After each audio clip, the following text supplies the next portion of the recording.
안녕하세요. 여러분의 상구입니다. 오늘은 제가 재밌는 제 실제 경험담 썰을 좀 풀어드리려고 하는데요. 작년에 10월쯤 대한민국 역사적인 부동산 고점을 터치하고 추세 전환이 이루어졌습니다. 변곡점이라고 하죠. 그런데 저는 그때 집을 팔고 샀습니다. 경험을 했죠. 그 경험담을 제가 여러분들께 풀어드리려고 하는데요. 썰이라는 거는 반말로 해야지 좀 더 재밌더라고요. 그래서 썰을 풀 때는 제가 반말로 이야기를 할 테니까 좀 양해를 부탁드리겠습니다. 작년 10월이었어. 작년 10월이 대한민국 역사책에 기록될 만한 21년 10월 부동산 거품이 정상을 찍고 변곡점이 이루어진 게 작년 10월. 작년 10월에 찍었다는 것은 지금은 알 수 있지만 당시에는 몰랐지. 그냥 느낌만 느껴질 뿐이었고 나는 일단 정확한 지역은 말해줄 수가 없고 액수도 천 단위는 날려버리고 억 단위로만 얘기를 할 거야. 자, 한강 북쪽에 원래 나는 살고 있었어. 한강 북쪽 어딘가에 살고 있었지. 그리고 작년 10월에 나는 한강 남쪽에 어딘가 사게 돼, 집을. 물론 위에 한강 북쪽에 있는 집을 팔고 한강 남쪽에 있는 집을 사는 거지. 이거를 부동산 전문 용어로 점프라고 하는데 아는 형들은 알 거야. 점프를 뛴다. 이사를 간다는 것을 점프를 뛴다고 보통 표현을 하는데 보통은 자기가 망한 경우가 아니라면 조금 더 비싼 집으로 점프하는 것을 보통 점프라고 하는 거지. 그래.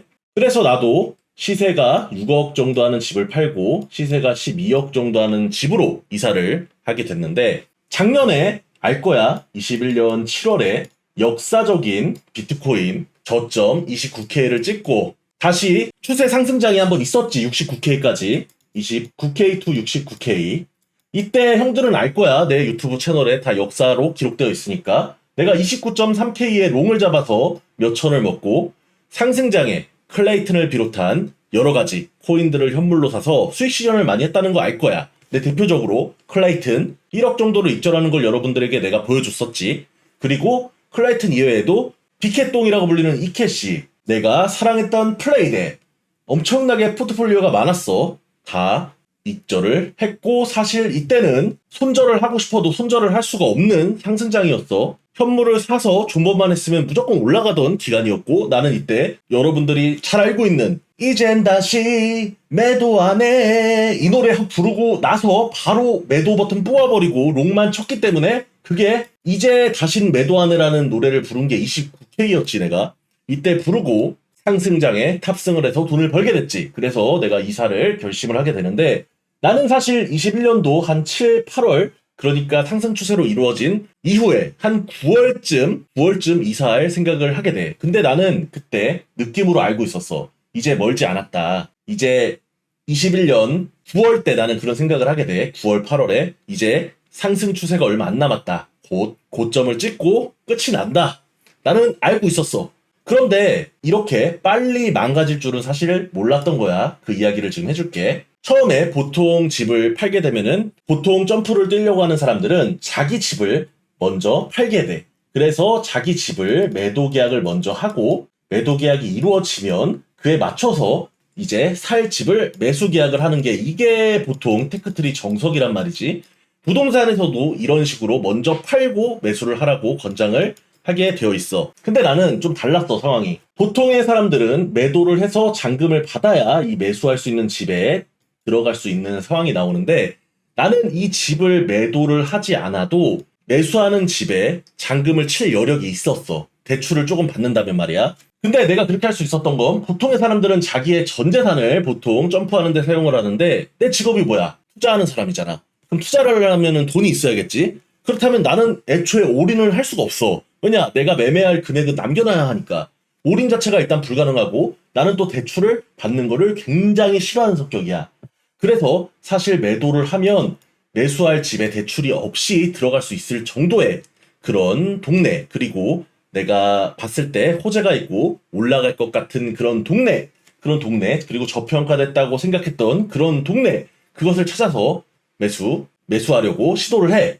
근데 원래라면 안전하게 하려면 매도를 먼저 해야겠지만 나는 이렇게 생각을 했어. 상승장 막차라고 하더라도 일단 매수 계약을 먼저 하고 매도를 천천히 해도 마지막 상승 추세에 매도를 조금 더 비싸게 할 수 있지 않을까? 이런 좀 안일한 생각을 하게 됐지. 그래서 매수 계약을 하러 가니까 나는 내가 갖고 있는 매물도 로얄 매물이고 내가 사려고 하는 매물도 물론 그 단지 내 로얄 매물이야.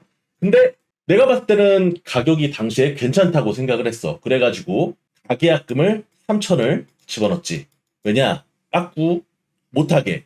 빠꾸를 시키려면 3천을 뱉어라. 근데 보통 3천을 안 뱉지. 생각이 있으면. 근데 계약 당일 근처에 갔는데 갑자기 부동산에서 연락이 오는 거야. 매도자가 갑자기 계약을 그날 매도 계약을 하지 않겠다고 통보를 했대. 근데 그게 무슨 안 판다 이것도 아니고 기다려봐라 이거야. 나 황당했지. 뭔 소리야. 그러면 3천에 대한 배액 배상을 받아야 되지 않느냐? 그런 상황에 내가 화가 나서 변호사를 알아보게 됐지. 변호사한테 전화 통화를 합니다. 변호사랑 얘기를 해보니까 이거는 가계약인데 이거는 배액 배상을 받을 수도 있고 못 받을 수도 있다. 여러 가지 조건이 있다고 하더라고. 근데 내 상황에서는 이 3천을 배액 배상을 받을 게 확실하지 않고 또 소송까지 진행하면 시간도 많이 걸리고 좀 짜증나게 되는 거야. 무엇보다도 나는 멘탈이 흔들리는 걸 굉장히 싫어하거든. 왜냐하면은 당시에 마진 거래 매매를 엄청나게 하고 있을 때고 현물 매수 매도를 하고 있는데 멘탈이 흔들려버리면 저 3천만 원 때문에 내가 더 큰 걸 잃을 수 있는 그런 상황인 거지. 그래서 부동산 얘기를 하지. 그러면은 도대체 왜 그날 안 나온다는지 단 건지 모르겠는데 안 팔 거면은 3천 배액 배상하고 팔 거면은 날짜 빨리 잡아라. 근데 이제 저게 내가 얘기를 조금 쉽게 해주자면 내가 살려는 매물이 조금 복잡한 매물이었어. 가격은 시세보다 조금 당시에는 조금 쌌는데 그게 집주인이 2명이랄까? 그러니까 집주인이 있고 그리고 빚쟁이가 있어. 이 집주인 빚쟁이. 근데 빚쟁이는 저당을 걸어놨지 이 집에. 그래서 이 빚쟁이의 허락도 있어야 집을 팔 수가 있고 집주인의 허락도 있어야 그 집을 팔 수가 있는 그런 애매한 상황이야. 나는 이 사람 상관없지. 나는 계약대로 돈만 지불하면 내 건데. 그래서 그런 상황인데 어떻게 설득을 잘 해가지고 만나게 되지. 그래서 계약서를 쓰는데 이쪽에서 이러더라고. 그때 당시에는 12억 양도세 비과세가 통과되기 전이야. 그때까지는 9억까지만 양도세 비과세를 받을 수가 있는 거야. 근데 이 사람이 파는 금액이 12억 되기 때문에 사실상 이 3억에 대한 양도세를 내야 하는 상황인데 이게 통과만 된다면 이 사람은 세금을 내지 않아도 되는 거야. 거의 세금을 안 내는 거지. 그러면 3억에 대한 세금이기 때문에 거의 1억 가까이 된단 말이야. 그래서 이 사람은 이 제도가 통과가 잔금 전에 되면 1억을 더 먹을 수 있는 거야. 판매자는. 굉장히 중요하지 이 사람한테는. 그래서 나한테 이 사람이 잔금일을 좀 길게 해달라. 그렇게 나한테 요청을 하게 돼. 나한테 떨어지는 거 뭐 없냐? 잔금일을 그러면은 길게 해달라면은 애초에 처음에 가계약할 때 말했던 그 잔금일보다 더 밀어달라는 거면은 나도 뭔가 있어야 되지 않냐. 그래서 그 사람이 나한테 1,500만 원 정도를 깎아줍니다. 500만 원을 깎아줄 테니까 잔금을 좀 밀어주셔. 근데 내가 조금 딜을 확실하게 해가지고 한 4, 5천 깎아 먹었어야 되는데 내가 좀 순진한 거지.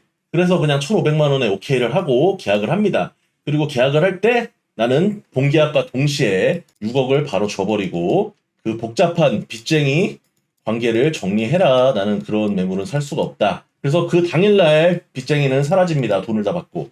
끝났습니다. 그러면 이제 거의 이제 복잡한 지저분한 관계는 사라지고 이제 매수 계약이 체결된 상태가 됩니다. 나중에는 이 사람이 12억 비과세가 극적으로 통과되고 시행되면서 이 사람은 1억 정도의 세금을 아끼게 됩니다. 나는 1,500밖에 못 받죠. 내가 조금만 딜을 잘했으면 한 3, 4천은 내가 받을 수가 있었겠죠. 근데 나는 이런 거 잘 모르고 매매만 하던 이런 순진한 사람이기 때문에 이 부동산의 이런 섭리를 몰랐던 거야. 그래서 나는 이 돈을 챙기지 못하고 매도자 좋은 일만 시키게 되지.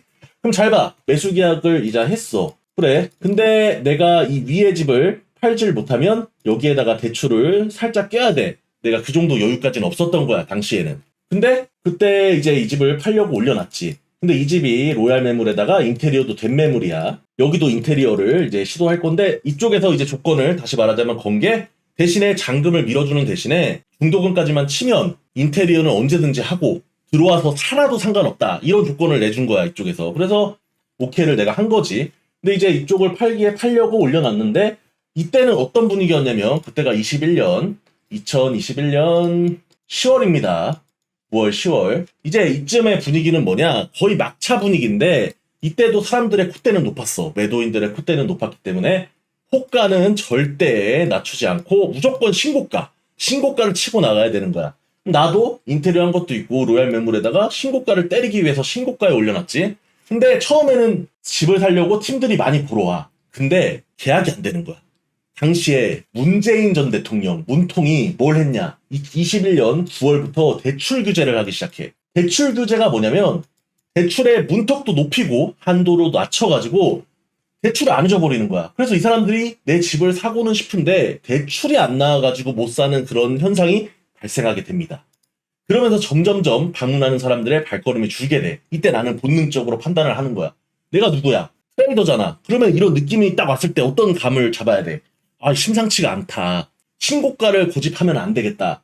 이거를 잘못하면은 여기는 엄청나게 비싸게 사고 여기는 팔지도 못하고 가격만 떨어지는 아주 그냥 뭐라 그래야 돼? 코인으로 따지면 그냥 지읒되는 거지. 그런 상황이 될 수도 있다. 그런 동물적인 감각에 판단을 해. 그래서 내가 그때 어떻게 했느냐. 가격을 2천만 원을 그냥 내려버려. 그냥 1, 200 내리는 게 아니라 가격을 2천을 그냥 바로 내려버렸어. 그냥. 그리고 동네 부동산에 거의 대부분 20개면 거의 대부분의 부동산에 내가 2천 낮은 금액을 아예 올려버렸어. 그리고 내 조건은 계약금 1억 1억만 주면 중도금이고 잔금이고 그냥 기간 알아서 다 맞춰주겠다. 이런 조건이었어.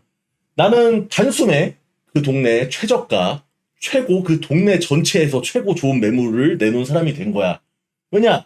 그 사람들이 그때 당시에는 신고가를 고집하던 때고 2천, 나처럼 이렇게 2천을 한 번에 내리치는 그런 사람이 없었어. 왜냐면 그 사람들도 팔고 다른 데를 가야 되는데 2천까지 내리는 그런 깡이 있는 사람은 없는 거야, 그 동네에. 그래서 내가 2천을 내려버리니까 이제 매수하려는 사람이 나타난 거지. 그래서 2천 내린 가격에 계약을 하면서 내가 계약금 1억을 받고 잔금 기간을 5개월을 줘. 나는 5개월이고 6개월이고 상관없었어. 그냥 일시적 2주택자가 넘어가지 않는 그 안에만 잔금을 받으면 되는 거야. 일시적 2주택자가 넘어가면 취득세가 8%가 나오기 때문에 이거는 큰일 나는 건데 이것만 아니면 상관이 없는 거지. 그래서 어쩌다 보니까 여기를 팔게 됩니다. 6에.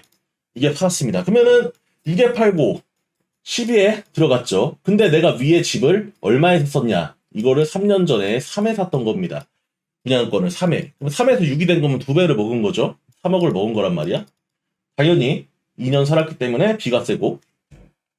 여기도 많이 올랐겠지. 근데 나는 그때 생각을 했어. 이게 상승장이건 하락장이건 아니면 어떤 장이건 점프는 어쩔 수가 없다. 점프를 뛰려면은 그냥 뛰는 거다. 제일 좋은 거는 상승 초입에 귀신같이 팔고 넘어가는 게 최고지만 그런 거는 불가능해. 이 부동산 시장에서는 불가능하단 말이지. 점프는 자기가 갈 수 있을 때 가는 거란 말이야. 근데 어쨌든 여기를 털고 넘어옵니다. 두 지역의 집값은 비슷한 비율로 떨어졌습니다. 여길 더 비싸게 샀기 때문에 여기가 좀 더 떨어졌죠. 그래서 어떻게 보면 손해라고 할 수도 있어. 하지만 나는 나름대로 만족을 하고 있어. 나는 이쪽이 호재가 많기 때문에 하락장에도 선방을 해줄 거라고 난 생각을 하기 때문이지. 어쨌든 간에 내가 이 썰을 풀면서 여러분들께 하고 싶은 말은 뭐냐? 작년 21년 10월에 고점을 때렸다. 이 고점을 때린 거는 내가 집을 사고 팔면서 몸소 느꼈던 거고 그 이후에 10%에서 20% 폭락을 했다. 이 GTX 호재 그 펌핑준 인덕원이라든지 동탄 이런 데는 5억씩 박았다. 그냥 거의 40%가 박았다는 거지. 코인도 조금 박는 게 있으면 많이 박는 게 있잖아. 보통 많이 박는 거는 오버슈팅이 많이 난 게 많이 박는 거지. 부동산도 똑같더라고. GTX 이런 펌핑준 지역들. 지금 이런 지역들 지금 막 되게 GTX 들어온다, 국제도시다, 막 그럴 거야. 막 펌핑 가득 차 있고 느낌 막 좋아. 그치? 인덕원이고 뭐고. 인덕원. 지켜봐봐. 역사적인 고점 이후에 한국 부동산 시장이 어떻게 되는지.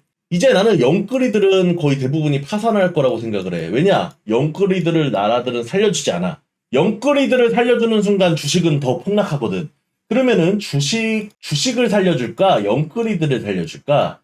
주식을 난 살려준다고 생각을 해, 개인적으로. 영끌이와 주식을 같이 살려주는 제도는 있을 수가 없다. 한쪽은 죽여야 된다. 나는 그게 영끌이들을 죽인다고 난 생각을 하는 거야.